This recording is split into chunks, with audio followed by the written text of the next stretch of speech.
Hi dears, good morning. എല്ലാ മക്കൾക്കും learning സ്പോട്ടിൻ്റെ പുതിയൊരു ക്ലാസ്സിലേക്ക് സ്വാഗതം.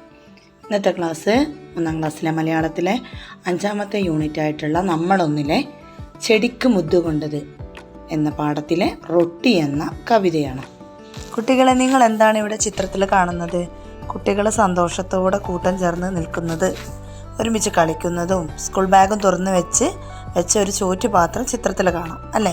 സ്കൂളിൽ പോകാനോ കൂട്ടുകാരോടൊപ്പം കളിച്ചുല്ലസിക്കാനോ വയറു നിറയെ ഭക്ഷണം കഴിക്കാനോ ഒന്നും നിവർത്തിയില്ലാത്ത ഓർത്ത് സങ്കടപ്പെടുന്ന ഒരു കുട്ടിയെയും നിങ്ങൾക്ക് ചിത്രത്തിൽ കാണാം. വിദ്യാഭ്യാസം എല്ലാവരുടെയും അവകാശമാണ്. എന്നിട്ടും എന്താണ്, പല കാരണങ്ങളാൽ പല കുട്ടികൾക്കും വിദ്യാഭ്യാസം നിഷേധിക്കപ്പെടുകയാണ് അല്ലേ? അതുപോലെ ഒരു നേരത്തെ ആഹാരത്തിന് കൊതിക്കുന്ന കുട്ടികളും ധാരാളമുണ്ട്. ഇതൊക്കെയാണ് ഈ ചിത്രം നമ്മളോട് പറയുന്നത്. മലപ്പുറം ജില്ലയിലെ നിലമ്പൂർ എന്ന സ്ഥലത്തെ ഗോത്രഭാഷയിൽ എഴുതിയതാണ് ചെടിക്ക് മുദ്ദുകൊണ്ടത് എന്ന ശീർഷകം. ചെടിക്ക് മുത്തം കൊടുത്തു എന്നാണ് ഇതിനർത്ഥം. മോഹനകൃഷ്ണൻ കാലടിയുടെ മഴപ്പൊട്ട എന്ന സമാഹാരത്തിലെ ഒരു കവിതയാണ് റൊട്ടി. നമുക്കൊന്ന് കവിത ചൊല്ലി നോക്കാം. ഒരു കുട്ടി പണ്ടൊരു റൊട്ടി കട്ടു, അവനെ മുതിർന്നവർ കെട്ടിയിട്ടു. വന്നവർ മാറി മാറി വേദനിപ്പിച്ചു, വിഷം തളിച്ചു. ആയിടെയുണ്ടായ മോഷണങ്ങൾ എല്ലാം അവനൊന്നു സമ്മതിച്ചു. വിദ്യാലയം വിട്ട് ബെല്ലടിച്ചു, വണ്ടികളേറെ കടന്നുപോയി. പോലീസ് വന്നു കയറഴിച്ചു, കയ്യാമം വയ്ക്കാതെ കൊണ്ടുപോയി.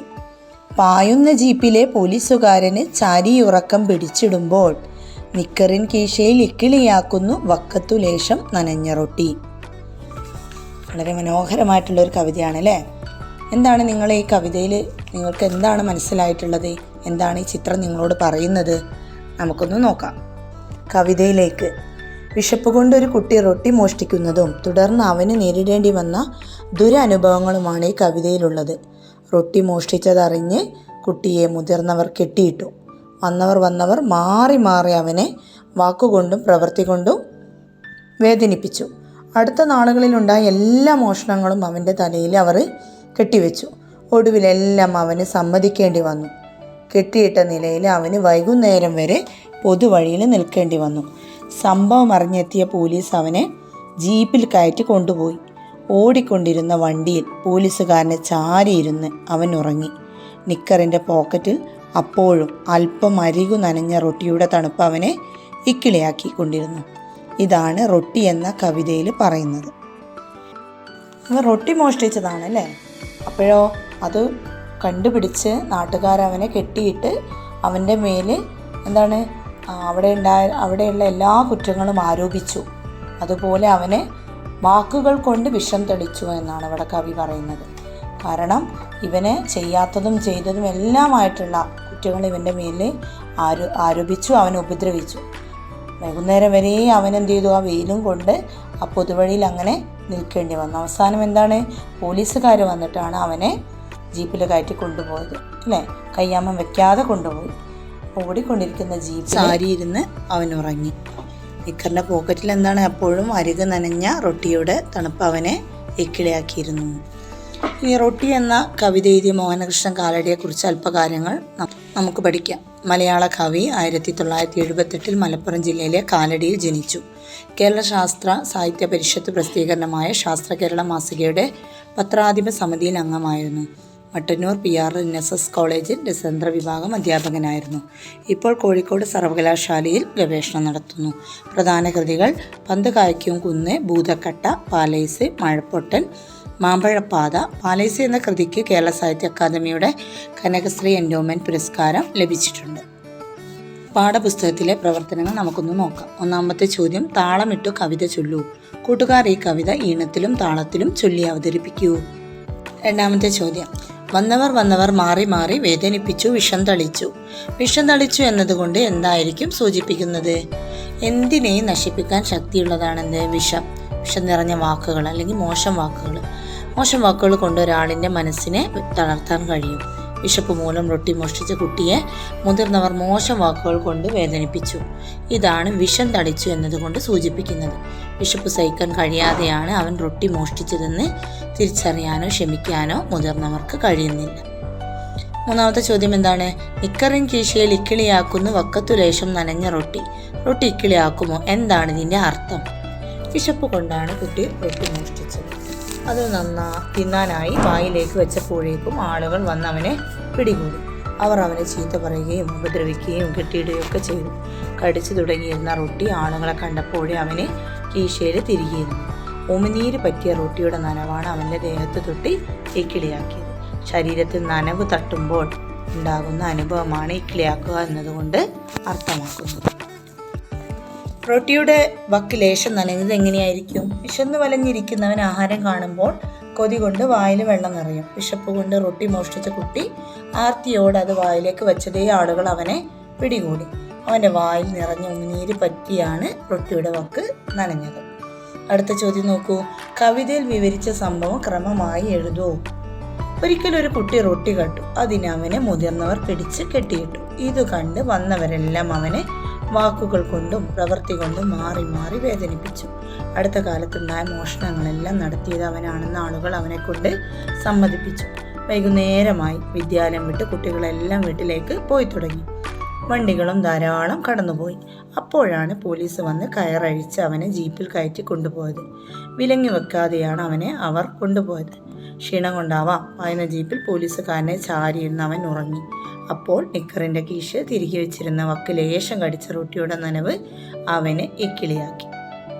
അടുത്ത ചോദ്യം. വിദ്യാലയം വിട്ട് ബെല്ലടിച്ചു, വണ്ടികളേറെ കടന്നുപോയി. കവിതയിൽ ഈ വരികളില്ലെങ്കിലും നടന്ന സംഭവം മനസ്സിലാവുമല്ലോ. എന്തിനാണ് ഇക്കാര്യം പ്രത്യേകം അറിഞ്ഞിരിക്കുന്നത്?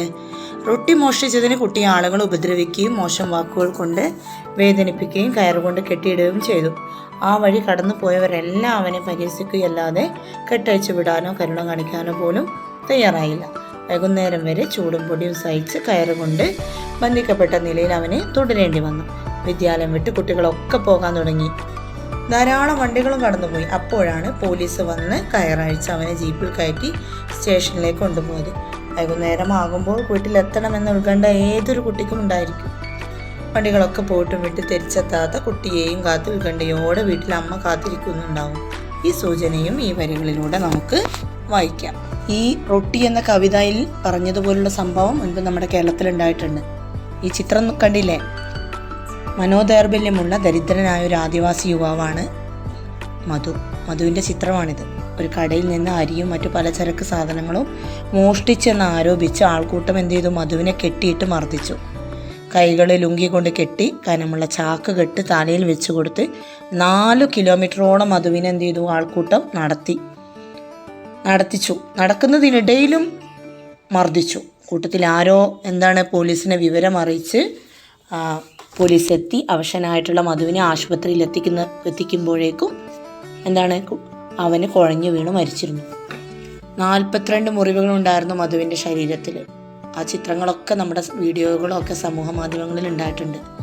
നമ്മൾ പഠിക്കുന്നത് എന്താണ്? നമ്മുടെ പ്രതിജ്ഞ എന്താണ്? ഇന്ത്യ എൻ്റെ രാജ്യമാണ്, എല്ലാ ഇന്ത്യക്കാരും എൻ്റെ സഹോദരി സഹോദരന്മാരാണെന്ന പ്രതിജ്ഞ നമ്മളെന്ന് ചൊല്ലും. എന്നാൽ നമ്മുടെ സഹോദരൻ്റെ വിശപ്പ് കാണാൻ കണ്ണില്ലാത്തൊരവസ്ഥയാണ് നമുക്കെന്നുള്ളത് അല്ലേ? അപ്പോൾ ദരിദ്രനും മനോനില തെറ്റിയൊരു യുവാവിനെയാണ് മോഷണക്കുറ്റം ആരോപിച്ചിട്ട് തല്ലിക്കൊല്ലുന്ന ഒരവസ്ഥയിൽ നമ്മുടെ കേരളത്തിൽ. അപ്പോൾ നമ്മുടെ നാട്ടിൽ വിദ്യാഭ്യാസമുള്ളവരാണ് എല്ലാവരും അല്ലേ? വിദ്യാഭ്യാസമുള്ള യുവാക്കളായിട്ടുള്ള ആളുകൾ ഈ കണ്ണിച്ചോരയില്ലാത്ത ക്രൂരതയ്ക്ക് കൂട്ടുനിന്നിട്ടുണ്ട്. അപ്പം മധുവിൻ്റെ ജീവിത സാഹചര്യങ്ങളിൽ മാറ്റം വരുത്താൻ കൂടെ നിൽക്കേണ്ട സമൂഹമാണ് അവനെ മർദ്ദിച്ചത്. അപ്പോൾ ഇത്തരം സന്ദർഭങ്ങൾ ഇനി ആവർത്തിക്കാതിരിക്കുക. നമ്മുടെ കൂടെയുള്ള നമ്മുടെ കൂട്ടുകാരെ, നമ്മുടെ അയൽവാസികളെ എല്ലാവരും വിശപ്പിൻ്റെ വില നമ്മളറിയാം. നാം എന്താണോ ഭക്ഷിക്കുന്നത് അവരെയും അത് കഴിപ്പിക്കാൻ നോക്കുക. ഇത്രയൊക്കെയാണ്. അടുത്ത ചോദ്യം നോക്കൂ. ഈ കവിതയ്ക്ക് ചേരുന്ന ചിത്രം വരച്ച് പേരിടൂ. ചിത്രങ്ങൾ പരസ്പരം കൈമാറി കൂട്ടുകാരുടെ ചിത്രങ്ങളെപ്പറ്റി അഭിപ്രായങ്ങൾ പറയൂ. ചിത്രങ്ങൾ പ്രദർശിപ്പിക്കൂ. റൊട്ടി എന്ന കവിത വായിച്ചപ്പോൾ നിങ്ങളുടെ മനസ്സിൽ ഒരുപാട് ചിത്രങ്ങൾ പതിഞ്ഞു അല്ലേ? കുട്ടി വിശന്ന് വലഞ്ഞിരിക്കുന്ന ചിത്രം, ആ കുട്ടിയെ നാട്ടുകാർ പിടികൂടുന്നത്, കയ്യാമം വെച്ച് മരത്തിൽ കെട്ടിയിടുന്നത്, അതുപോലെ പോലീസുകാർ വന്നവനെ കൊണ്ടുപോകുന്നത്, മറ്റു കുട്ടികൾ സ്കൂൾ വിട്ട് പോകുന്ന അവൻ നോക്കിയിരിക്കുന്നത്, ഒരുപാട് ചിത്രങ്ങൾ നിങ്ങളുടെ മനസ്സിലുണ്ടാകും. അപ്പോൾ മനോഹരമായിട്ടുള്ള ചിത്രങ്ങൾ നോട്ട് പുസ്തകത്തിൽ വരച്ചു ചേർക്കുക. അടുത്ത ചോദ്യം നോക്കൂ. ഈ കവിതയിലെ കുട്ടിയെ നിങ്ങൾ കണ്ടുമുട്ടുന്നു എന്ന് കരുതുക. അപ്പോൾ നിങ്ങൾ അവനോട് നടത്താനിടയുള്ള സംഭാഷണം എഴുതും. ഇവിടെ ഇതിൽ മാളു കുട്ടിയും തമ്മിലുള്ള സംഭാഷണം എഴുതിയിട്ടുണ്ട്. നോക്കാം. മാളു: എപ്പോഴാണ് പോലീസ് സ്റ്റേഷനിൽ നിന്ന് വീട്ടിലെത്തിയത്? അവർ നിന്നെ ഒരുപാട് ഉപദ്രവിച്ചോ? കുട്ടിയില്ല, അവർ എന്നോട് എന്താണ് മോഷ്ടിച്ചതെന്ന് ചോദിച്ചു. ഞാൻ കീശയിൽ കിടന്ന റൊട്ടി കഷ്ണം എടുത്തു കാണിച്ചു. അവർ പിന്നെ ഒന്നും പറഞ്ഞില്ല. മാളു, നീ എന്തിനാ റൊട്ടി മോഷ്ടിച്ചത്? നിനക്ക് ഭക്ഷണം ഉണ്ടാക്കി തരാൻ ആരുമില്ലേ? കുട്ടി, എനിക്ക് അമ്മ മാത്രമേ ഉള്ളൂ. അമ്മയ്ക്ക് ജോലിക്ക് പോകാനൊന്നും വയ്യ. ഭക്ഷണം വല്ലപ്പോഴുമാണ് കഴിക്കുന്നത്. വിശപ്പ് സഹിക്കാഞ്ഞിട്ട് ആ റൊട്ടി കഷ്ണം എടുത്തത്. മാളു, നീ സ്കൂളിലൊന്നും പോകാറില്ലേ? കുട്ടിയില്ല, അമ്മയുടെ കാര്യം നോക്കാൻ ആരുമില്ല. മാളു, തൊട്ടടുത്തല്ലേ ഞങ്ങൾ പഠിക്കുന്ന സ്കൂള്. പഠിച്ചാലല്ലേ എന്തെങ്കിലും ജോലിയൊക്കെ കിട്ടുമോ? പഠിച്ചു മിടുക്കനാകണ്ടേ നിനക്ക്? കുട്ടി, എനിക്ക് ആഗ്രഹമുണ്ട് പഠിച്ച് വലിയ ആളാകണമെന്ന്. എന്നിട്ട് വേണം അമ്മയ്ക്ക് വയറ് നിറയെ ഭക്ഷണം നൽകാൻ. അതുപോലെ അമ്മയെ നല്ല ആശുപത്രിയിൽ ചികിത്സിക്കണം. മാളു, നാളെ നീ സ്കൂളിൽ വന്ന് ഹെഡ് മാസ്റ്ററെ കാണാം. അവിടെ ഭക്ഷണവും കിട്ടും. അമ്മ ഇടയ്ക്ക് പോയി നോക്കുകയും ചെയ്യാം. പിന്നെ ഞങ്ങളൊക്കെ ഇല്ലേ, എന്ത് സഹായം വേണമെങ്കിലും ചെയ്യാം. കുട്ടി, ഞാൻ അമ്മയോട് ചോദിച്ചിട്ട് നാളെ തന്നെ വരാം. അമ്മയ്ക്ക് സന്തോഷമാകും. ഞാൻ സ്കൂളിൽ പോകാത്തത് കാരണം അമ്മയ്ക്ക് വലിയ സങ്കടമാണ്. മാളു, എങ്കിൽ നമുക്ക് നാളെ കാണാം. കുട്ടികൾ, അപ്പം ഇന്നത്തെ പാഠം ഇവിടെ കഴിയാണ്. ഈ പാഠത്തിൽ നിങ്ങൾ പഠിച്ച വലിയൊരു ഗുണപാഠം എന്താണ്? വിശപ്പാണ് ലോകത്തെ ഏറ്റവും വലിയ വികാരം, അല്ലേ? അത് ഏത് മനുഷ്യനായാലും മറ്റു ജീവികളായാലും. അത് നമ്മുടെ ജീവിതത്തിൽ എന്നും ഓർക്കുക, മറ്റുള്ളവരെ സഹായിക്കാൻ ശ്രമിക്കുക. കുട്ടികളെ, ഇന്നത്തെ ക്ലാസ് ഇവിടെ കഴിയാണ്. അടുത്ത ക്ലാസ്സിൽ നമുക്ക് പുതിയ പാഠവും പഠന പ്രവർത്തനങ്ങളുമായി കാണാം. എല്ലാ കുട്ടികൾക്കും താങ്ക്സ് ഫോർ വാച്ചിങ്.